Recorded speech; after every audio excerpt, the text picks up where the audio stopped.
Chers frères et sœurs dans le Christ Jésus, Shalom.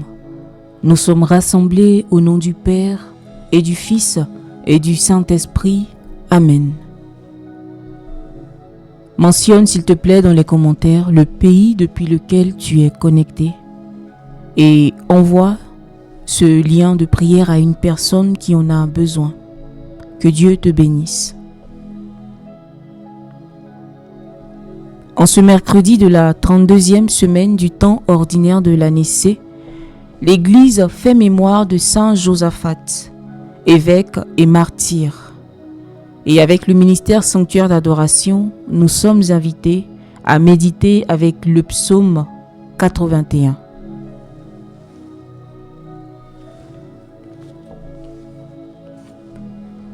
Lève-toi, Dieu, juge la terre. Rendez justice aux faibles, à l'orphelin. Faites droit à l'indigent, au malheureux. Libérez le faible et le pauvre. Arrachez-le aux mains des impies. Je l'ai dit, vous êtes des dieux, des fils du Très-Haut, vous tous. Pourtant, vous mourrez comme des hommes, comme les princes, tous vous tomberez. Lève-toi, Dieu, juge la terre.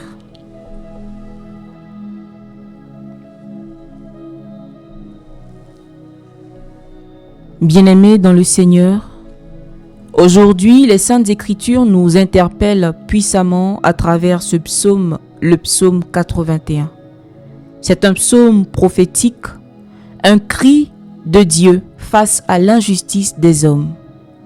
Le Seigneur se lève comme le juge et rappelle à ceux qui exercent une autorité, que ce soit dans l'Église, dans la société et dans nos familles, qu'ils ont reçu un pouvoir qui vient de lui. Mais ce pouvoir, ce n'est pas pour dominer, il est pour servir et défendre le faible.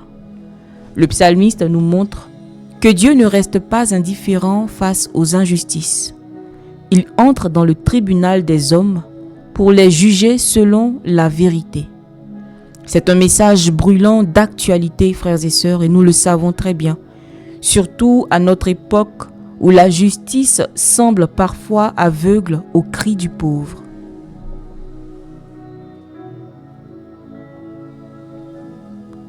Rendez justice aux faibles, à l'orphelin. Faites droit à l'indigent, au malheureux. Voilà le cœur de Dieu, frères et sœurs. Le Seigneur commence par appeler à la miséricorde et à la justice envers les plus vulnérables. Ce verset nous rappelle que la vraie religion, selon Saint Jacques, c'est de visiter les orphelins et les veuves dans leur détresse, c'est de se garder pur de ce monde. Oui. Le chrétien ne peut pas se dire fidèle à Dieu, frères et sœurs, s'il ferme son cœur à la misère humaine. Non, ce n'est pas possible. Nous sommes invités à être les mains de Dieu pour défendre le faible, à être la voix de ceux qui n'ont pas de voix. Et comme nous le dit le catéchisme de l'Église catholique, les œuvres de miséricorde corporelle constituent surtout à nourrir les affamés, loger ceux qui n'ont pas d'abri, vêtir ceux qui sont nus, visiter les malades et les prisonniers et ensevelir les morts.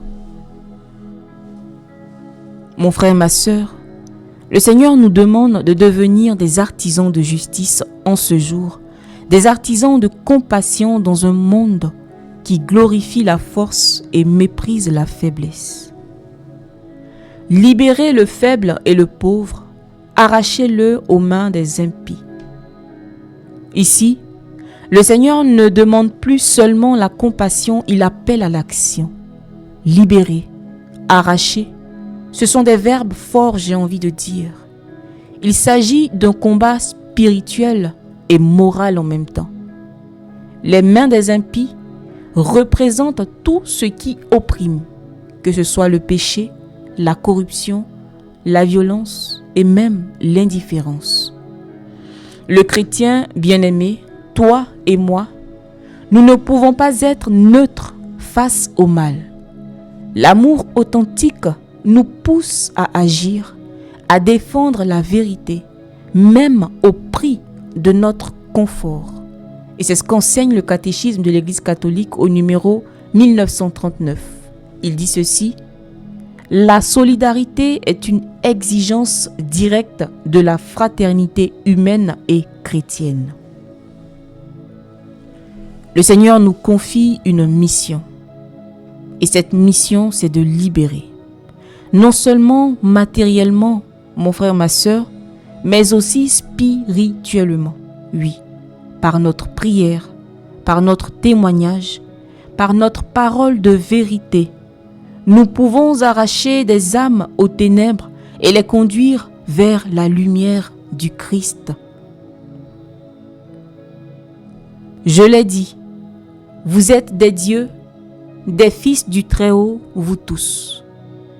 Cette phrase peut être bouleversante. Dieu nous rappelle ici notre dignité.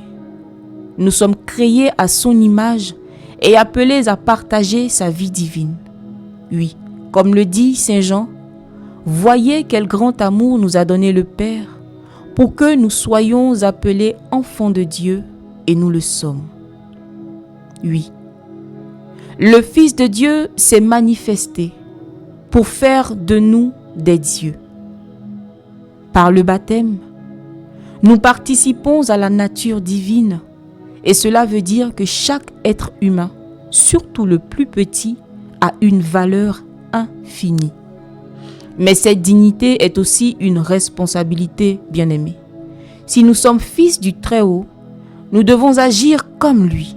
Oui, être Dieu, entre guillemets, ne veut pas dire se mettre à sa place, mais refléter son visage dans le monde, un visage de bonté, un visage de justice et un visage de vérité. Pourtant, vous mourrez comme des hommes, comme les princes, tous vous tomberez. Ici, le ton change complètement. Le Seigneur rappelle la fragilité humaine. Quelle leçon d'humilité, bien-aimés. Même ceux qui détiennent un pouvoir ou une autorité mourront comme tous les hommes. L'orgueil du cœur est brisé. Il est brisé par cette parole. Ce psaume nous avertit. Si nous oublions Dieu, notre autorité devient vaine. Une autorité qui ne cherche pas le bien commun abuse de son pouvoir. Alors mon frère, ma sœur, ayons la sagesse de rester humbles, de nous souvenir que nous ne sommes que des serviteurs. La vraie grandeur n'est pas dans le prestige, alléluia, mais dans le service.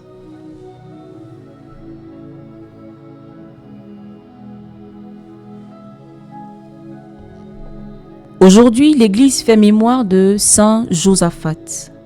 Il a été archevêque de Polotsk en Ukraine. Moine basilien, il se dévoua à l'unité de l'Église, œuvrant à rapprocher les chrétiens orthodoxes et catholiques après le schisme. Il fut un homme de paix, un défenseur ardent de la vérité, mais aussi un pasteur proche des pauvres. Et comme dans le psaume, il rendait justice aux faibles, il libérait les pauvres des divisions et des haines religieuses. Son zèle pour l'unité de l'Église lui valut la haine de certains. Il fut assassiné par la foule le 12 novembre 1623. Et sa mort sanglante a scellé son témoignage. Il a préféré mourir plutôt que de régner la vérité du Christ et l'unité de son Église. Et Saint Josaphat est pour nous un modèle bien-aimé, un modèle de courage, de charité et de fidélité à la mission reçue du Seigneur. Il a compris que servir Dieu, c'est aimer jusqu'au don total, au don total de soi.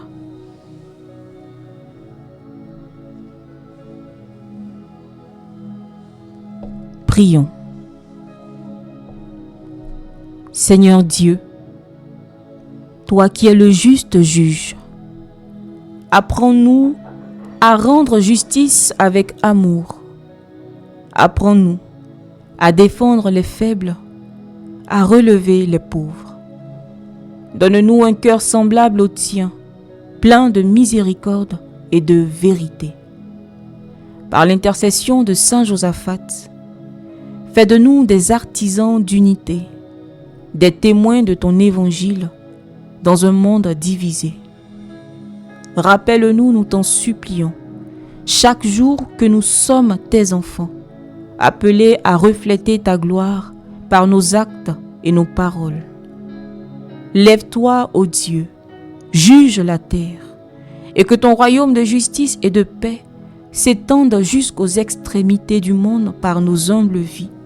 Toi qui vis, toi qui règnes pour les siècles des siècles. Amen.